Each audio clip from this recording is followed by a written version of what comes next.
Hello again. It has been quite a while. There's been a lot going on, obviously with the lockdown and everything that we're having to deal with, but I did say that I was going to continue my stories, and I will. Now, I don't talk about my father very much, but a lot of that has to do with he was just very quiet, and he never defended me. He wasn't my advocate at all. Unfortunately, he supported my mother in all of her craziness. And a lot of the time you would hear them fighting. She would drive him to the point where he would start shouting, which was really weird for him because he didn't do that. But he was also a racist. And I'll tell you one thing that really stands out in my mind about him. I'll never forget it, and it was really shocking. Because, when you're growing up, you look at your dad and you think, he's a good guy, usually. There are some that show their true colors pretty early on. They might be drinking or something other that maybe they shouldn't be doing. Or maybe not as much, I remember I was in the car with him, and we were driving into town, 7 miles roundabout, and there was a guy walking on the side of the road, and my father slowed down the car, and he pulled over, and he asked him if he wanted a lift into town. Okay, everything seems above board, right? Yeah, cool. So the guy gets in, and, of course, I'm blinking in the back seat a little bit because the guy that my father picked up was black.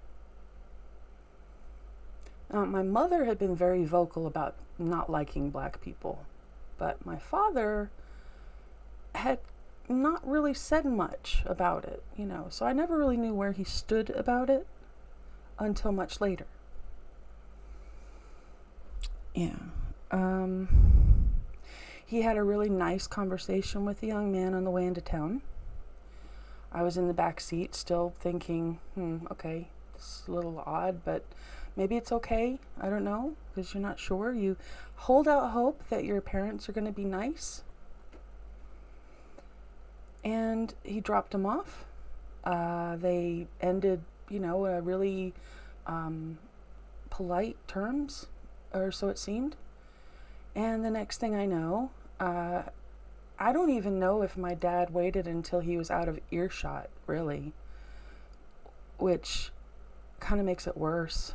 It really does make it worse. But he turns to me and he says the most horrible thing. He says, "Now you should never marry one of them because you're just looked at as a trophy wife." I didn't understand at all what he was talking about.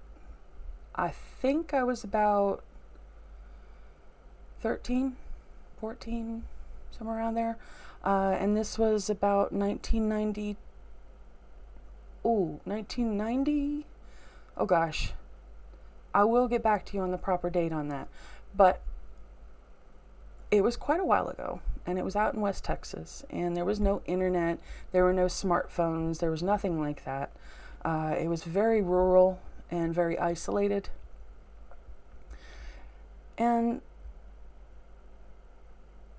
he kept talking, and my father kept saying things like, well, white women are trophies, and they want to marry them because and he was trying to justify himself. And I don't think he quite got there. It was really, honestly, pathetic. And this is my dad I'm talking about, but we're strangers now, basically. I haven't spoken to him in years. And the last time I actually did speak to him, and it was via email, because face to face, I just couldn't bear it. It was bad enough through email, honestly. My glasses are so cockeyed. Sorry. But I wrote an email to him because he had initiated it and said that I was a terrible daughter because I had not sent my mother gifts on Mother's Day or cards or flowers or things like that, and that my mother had run into a little girl in the neighborhood and she had given my mother flowers, and that I should be ashamed of myself and all these various things to try to elicit guilt from me. And I was not having any of it, though, because I wrote back to my father as politely as I could. I said, yes, but the truth is that little girl did not have to be raised by my mother and not protected from her abuse. I didn't name names, but I did mean him, because there was no one else around at the time. And I explained a few things, and I gave a few examples of the abuse just in case, because I know they're getting on in years. And I know I should just let it go, but I can't.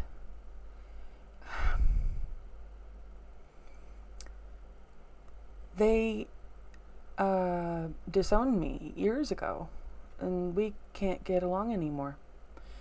But he wrote back to me, and my father said that they had never done any such thing, that none of those things had taken place, that they were not monsters. And I've heard this before. I have. My mother would use that trick on the phone. Whenever I would talk to her and we would disagree, or I would remember something and she'd say that, no, I never did that. Well, I'm not a monster. And she tried to make me feel really bad, but I'm not a fool. And I remember my childhood quite clearly. And I know what she said, and it was terrible, terrible things.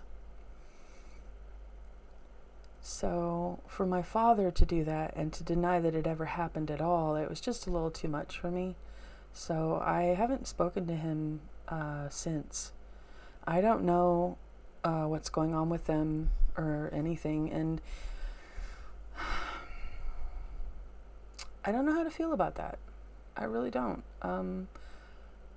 When I was younger, I was angrier, so, you can imagine the emotions were boiling over at times, and, I would write, and I would write poetry and write short stories and things like that to try to find a way to get that energy, that anger out, because it is better to get it out than to hold on to it, definitely.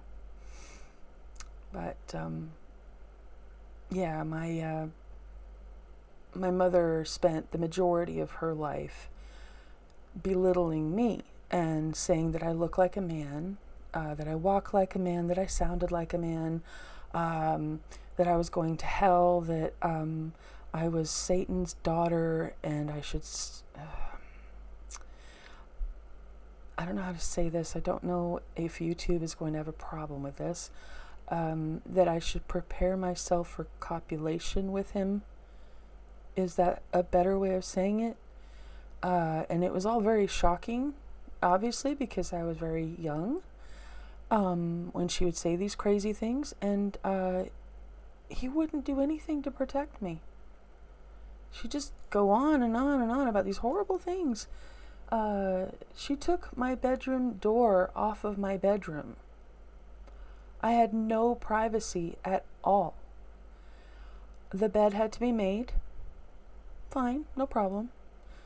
But there was a desk in my room, and I had a lamp on there, and that was all I was allowed to have on my desk. Everything else had to be put in the drawers.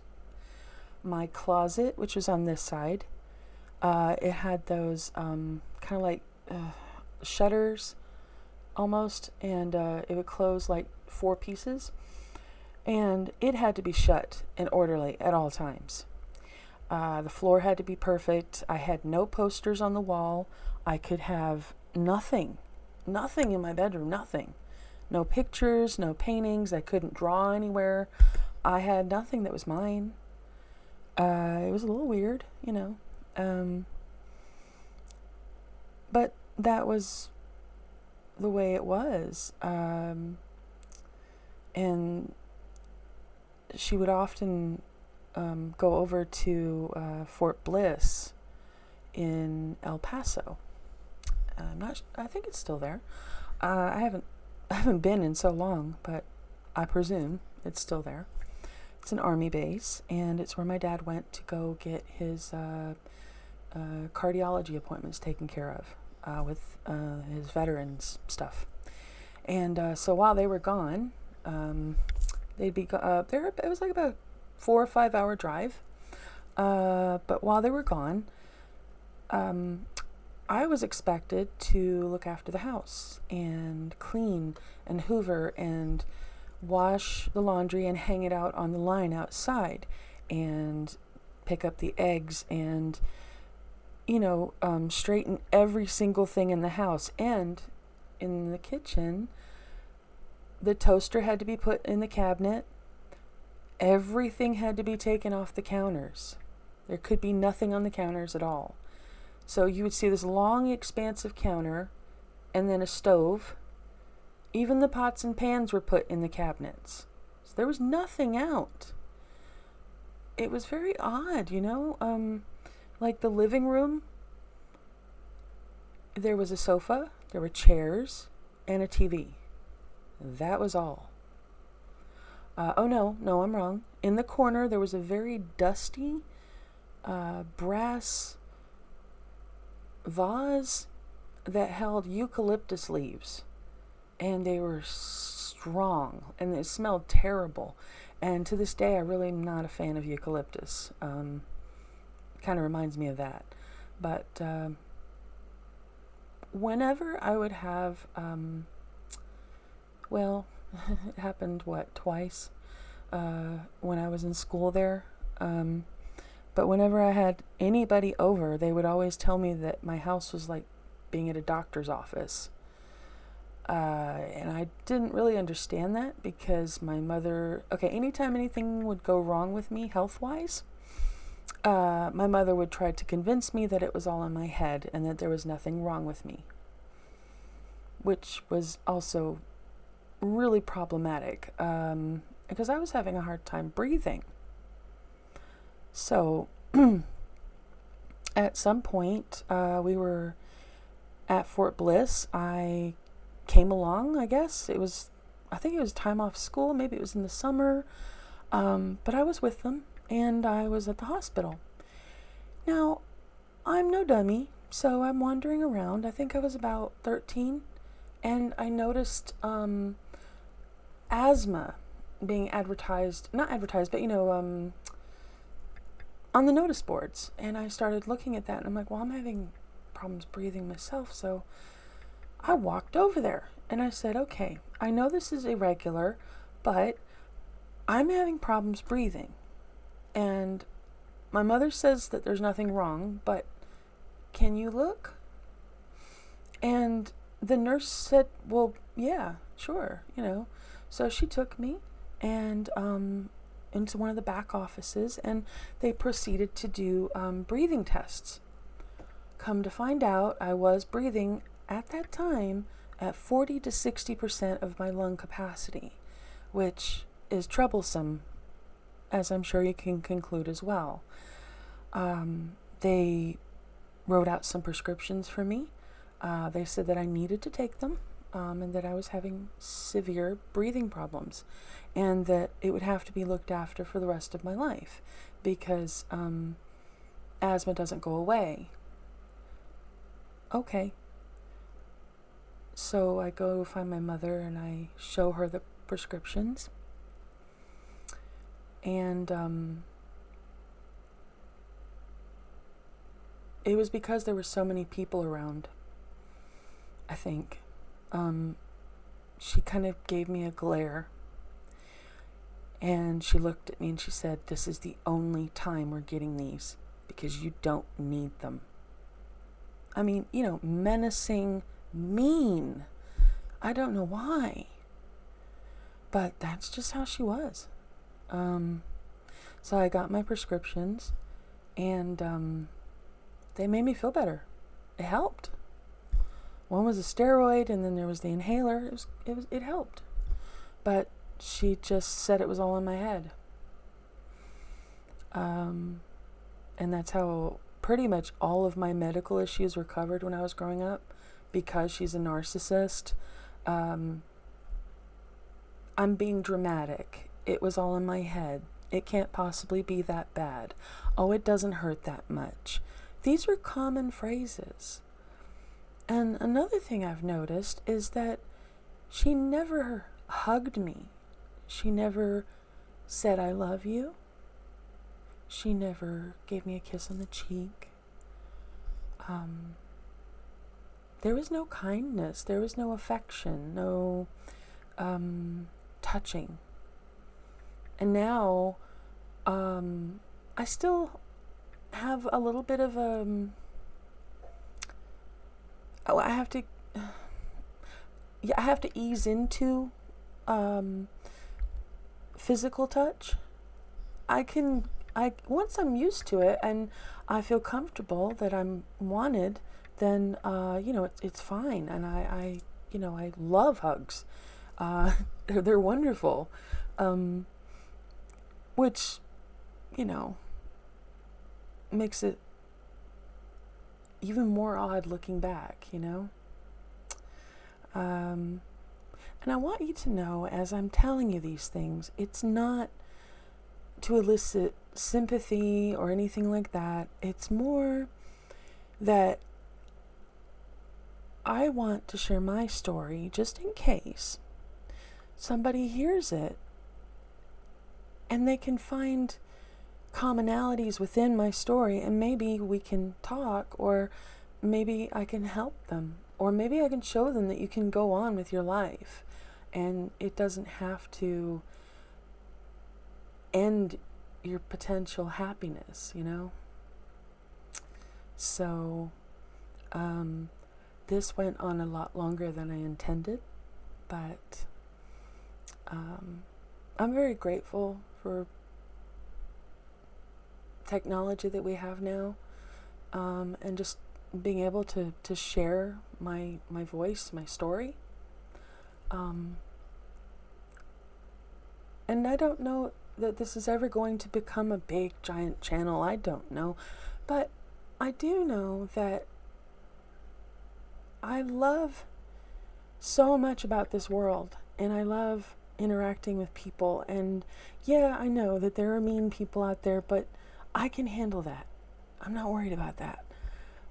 I'm excited for the friends I could be making, and the connections I can make. So anyway, if you've managed to watch this far, thank you. And I hope to be a little more prolific with my videos. And on a more positive note, I'm happy about this. I waited a couple of years and I was staring so longingly at this one makeup palette. I've been staring at it and wanting it for so long. And it finally went on sale. And I was able to buy it. So I'm really happy. And I don't know if you can tell, but it's, or maybe better without the glasses, I don't know. Here. But I did my first cut crease today, I think that's what it's called.